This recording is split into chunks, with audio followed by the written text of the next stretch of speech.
Nervous? True. Very dreadfully nervous. I had been and am.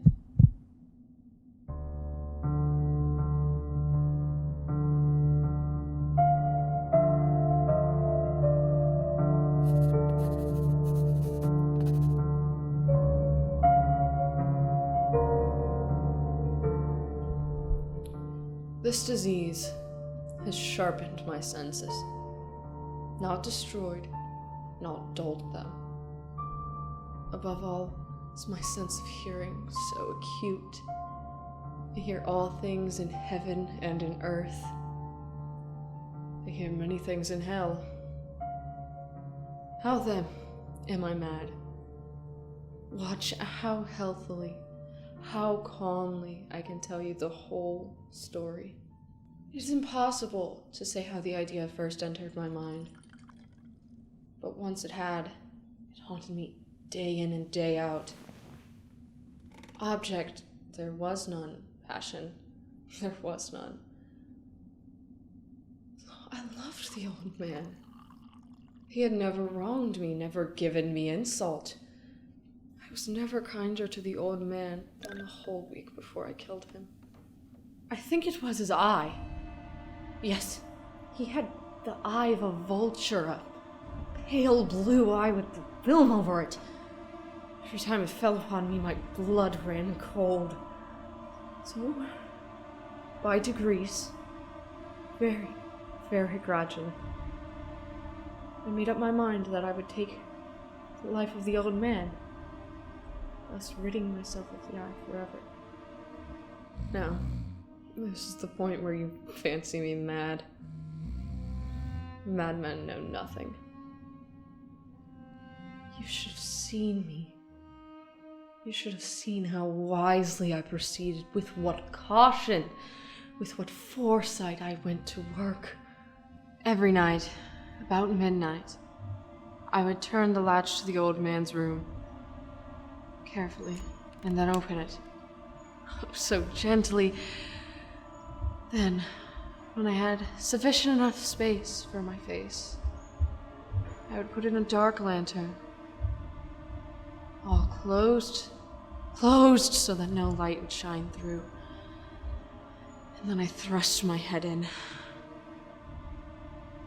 Then I undid the lantern, cautiously, oh so cautiously,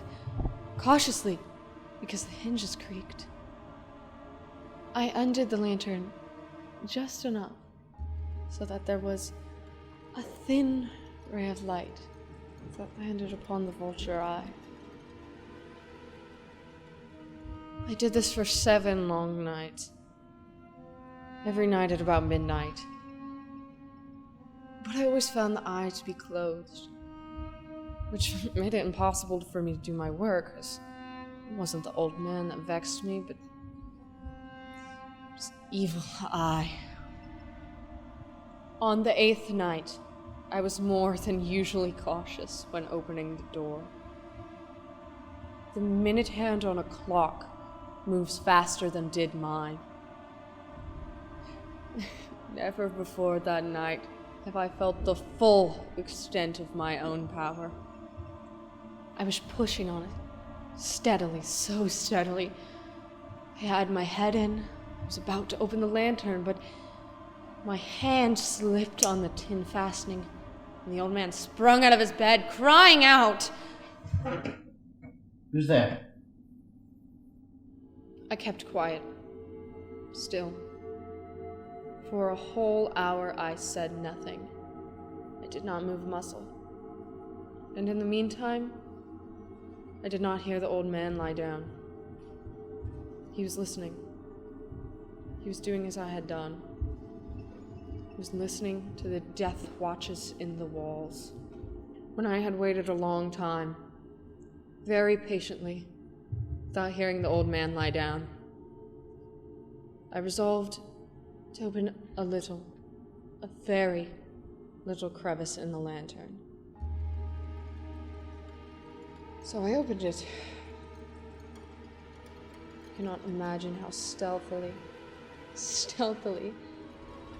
until, at the length of a simple, dim ray, the width of a spider's web, landed upon the eye. It was wide open, and I fell furious as I gazed upon it. Now, I say, there came to my ears a low, dull, quick sound, like the ticking of a watch enveloped in cotton. Now, I knew this sound very well. It was the beating of the old man's heartbeat. It increased my fury, just as the beating of a drum stimulates a soldier into courage. The beating grew louder. I thought the heart must burst. Now a new anxiety had seized me. The sound must be heard by a neighbor. The old man's hour had come. I threw open the lantern and leaped upon him. The old man shrieked once, only once. In an instant, I pulled the bed sheets high and over his gaping mouth. But for many minutes, the heart beat on with a muffled sound.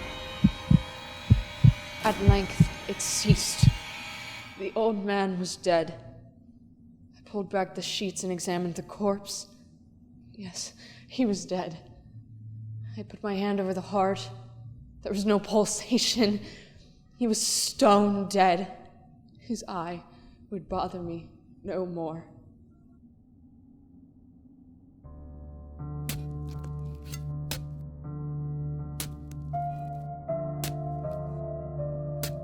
When I had made an end to these efforts, it was 4 o'clock, still dark as midnight. And as the morning bell struck, there came a knocking at the door. I opened the door with a light heart, for what had I now to fear? In came 2 detectives. There had been a shriek heard by the neighbors in the night, and suspicion of foul play had been aroused. I smiled, for what had I to fear? I bade them welcome. The shriek, I said, was my own in a dream. The old man, I mentioned, was absent in the country. The officers were satisfied. My mannerisms had convinced them, and I was singularly at ease. They sat as I answered cheerily and spoke of familiar things. But before long, I felt myself growing pale and wishing them gone. My head ached, and I fancied a ringing in my ears. But they still sat and chatted. No doubt I grew very pale. Yet the sound increased. It was a low, dull, quick sound, like the sound a watch makes when enveloped in cotton. I gasped for breath, but the officers noticed not. Why would they not be gone? Oh God, what could I do? I foamed, I raved, I swore. But the noise arose over all and continually increased. It grew louder. And still the officers just sat and chatted cheerily and smiled. Was it possible they heard not? Almighty God, no, they heard. They suspected. They knew. They were making a mockery out of my horror. This I thought, and this I think. But anything was better than this agony. Anything could be more tolerable than this derision. I could bear their hypocritical smiles no longer. I felt I must scream or die. And again, louder. Villains! Dissemble no more. I admit to the deed. Tear up the planks. Here. It is the beating of his hideous heart.